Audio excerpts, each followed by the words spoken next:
राजपाल यादव को जेल। अभिनेता कॉमेडियन राजपाल यादव को 3 मास जेल दंडादेश होईछि।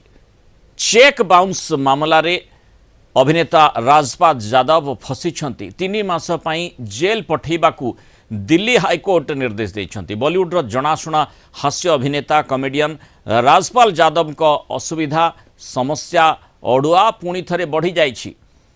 मुरली प्रोजेक्ट्स प्राइवेट लिमिटेड कंपनी द्वारा दायर होइथिबा कोटी कोटी टंकार चेक बाउंस मामला रे दिल्ली हाईकोर्ट राजपाल यादव को 3 मास जेल दंडादेश सुनाइछंती।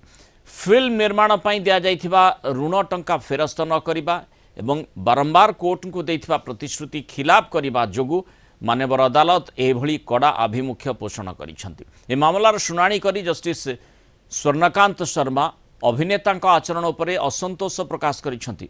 जस्टिस शर्मा कहिछंती जे राजपाल यादव को टंका परिशोध करिबा एवं निजर प्रतिश्रुति रक्षा करिबा पई पूर्वरु अनेक थर सुजोग दिया जाइथिला। तेबे बारंबार समय मागिबा एवं कोर्ट निर्देश को संपूर्ण रूपे पालन न करिबा जोगु